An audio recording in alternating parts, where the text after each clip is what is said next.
Hi, welcome to Japan by Food. I'm your host, Shizuka Anderson. Today I am in Nikko, Tochigi Prefecture, and I'm standing in front of the beautiful Kegon Falls. Kegon Falls is a 100-meter tall waterfall, and it's one of the most famous out of all of Nikko's beautiful waterfalls. So the reason why I'm here today is, of course, to try some delicious food. We're actually right next to a national park and near the gorgeous Lake Chuzenji, but there are a lot of little shops and restaurants nearby, so I'd love to try some street food here, and I'd love to end my exploration on this mountain today with something really special, so stay tuned to find out what that is. Let's go explore!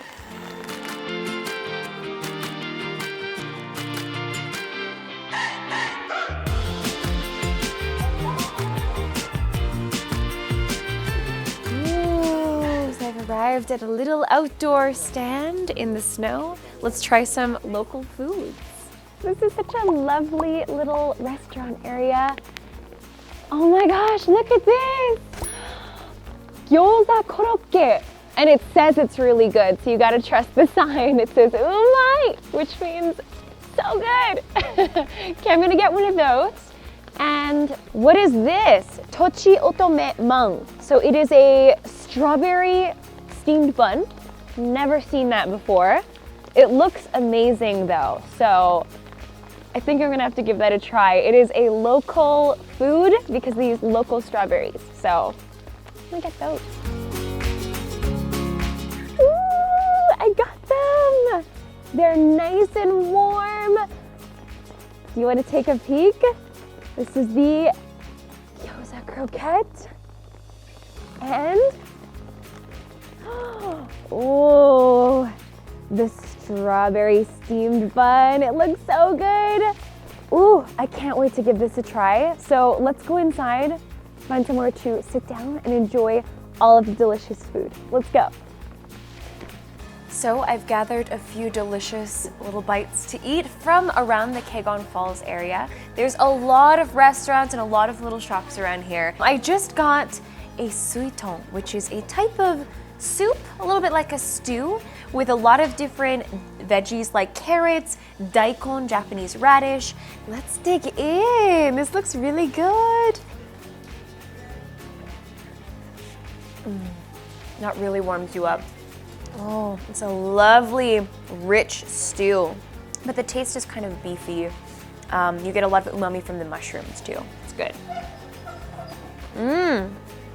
Now it's like a mix of mochi and kind of like a dumpling. It's very good, but it has nothing inside. It's just the dumpling skin. It's very nice. It goes well with the stew. I came in here and I noticed they also had a local craft beer. The local beers are called jibiru. So that's how you know that it was made in this area. And their local beer is called Mizubasho. And it is a Weizen beer. Come by.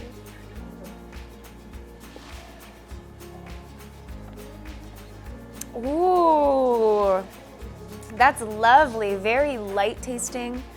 I'm glad I got this. This kind of completes our meal around the Kegon Falls. Let's try some other foods. All right, so this is the Gyoza croquet. It is a croquette, but gyoza. I'm really interested to see what that means. It's quite heavy though, so it might be filled with gyoza ingredients. So let's see what's inside. Itadakimasu.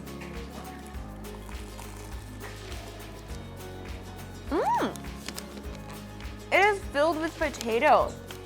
I think the flavoring is slightly gyoza.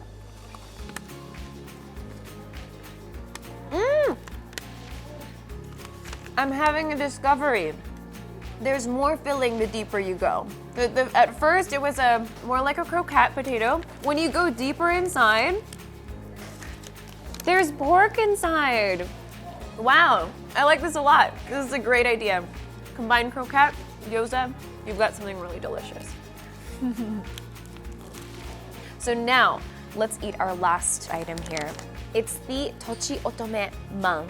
So Tochiotome is the name of the famous strawberries in Tochigi Prefecture. They're known to be really sweet and delicious, and I think it's very nice that they made it into a steamed bun. I've never had a strawberry steamed bun before. That looks delicious. I don't know what exactly the filling is. It looks a little bit like maybe a bean paste mixed with strawberry. Let's see what it tastes like. Itadakimasu.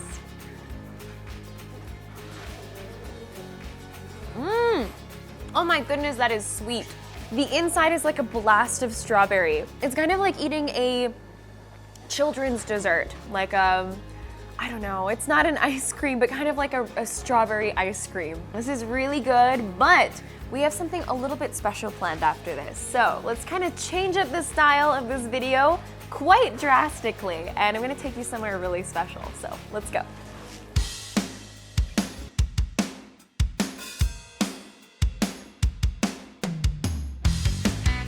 I've just arrived at the Ritz Carlton in Nikko. It is gorgeous, and I feel really lucky to be able to see it in the snow, even though it is April when we're filming this right now.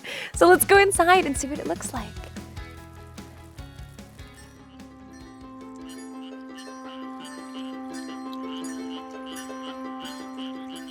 The walls are decorated with nikkobori, which is a style of wood carving that is local to this area. Different areas of Japan have different kinds of wood carvings, and this is the one that's famous here in Nikko. It's beautiful. Well, I've now arrived at the Ritz Carlton in Nikko for a very luxurious late lunch. And I'm going to be trying their lunch special, which is the Nikko Gozen.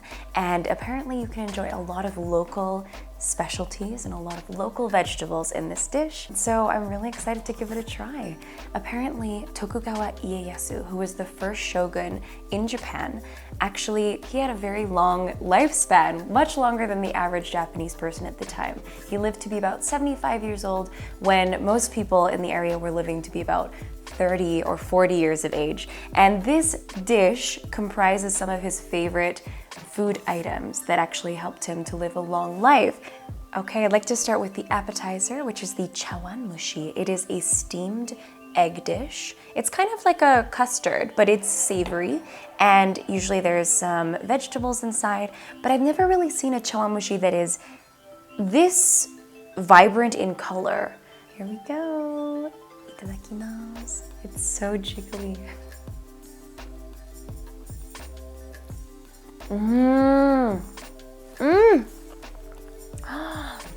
That's lovely. It's so delicate. Pudding-like egg with a lot of umami from the dashi and lovely crunchy vegetables. Also, it's served warm, so it really is not a pudding, but it is pudding-like. It's a wonderful traditional Japanese dish. All right, next I'd like to try Tokugawa Ieyasu, the shogun's favorite tempura. So let's dig in. It looks like a broccolini maybe. And the style we're gonna be eating it in today is with salt. Tempura is also really delicious with just salt. Itadakimasu.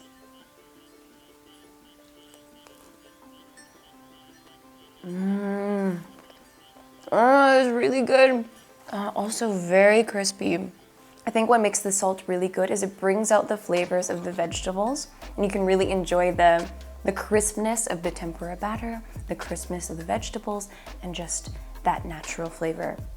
Next, let's try the wagyu, the Tochigi Wagyu beef. This is gonna be really good. Itadakimasu.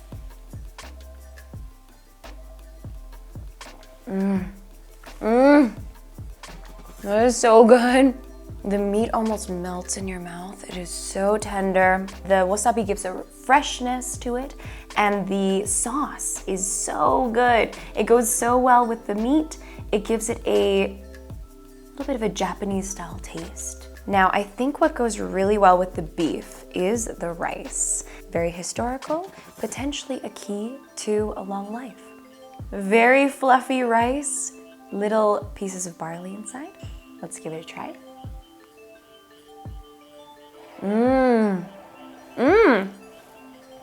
That's fluffy. And it makes me happy to feel that this is actually also very healthy too.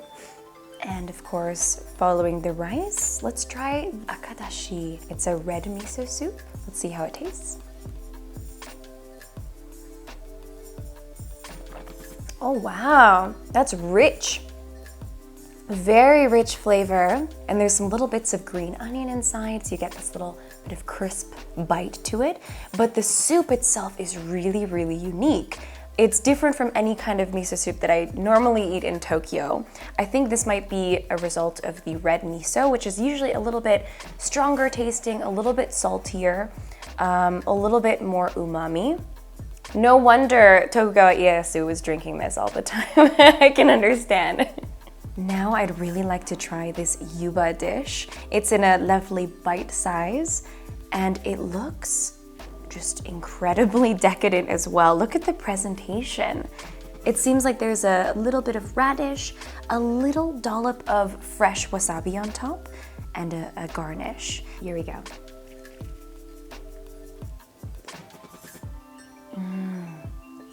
The sauce has a little bit of, it's called in Japanese toromi, which means a little bit of a thickness to it. It's like a light fish-based dashi broth almost. And the yuba itself is fluffy and almost creamy. It is very egg-like. This is very good. Next, I'd like to try this really decadent looking scallop dish. Here we go.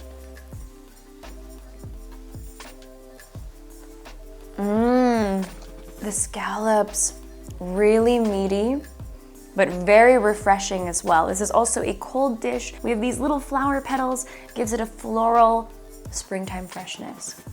Very delicious. And let's just finish it off with one little Tochigi strawberry. They're very famous in the region.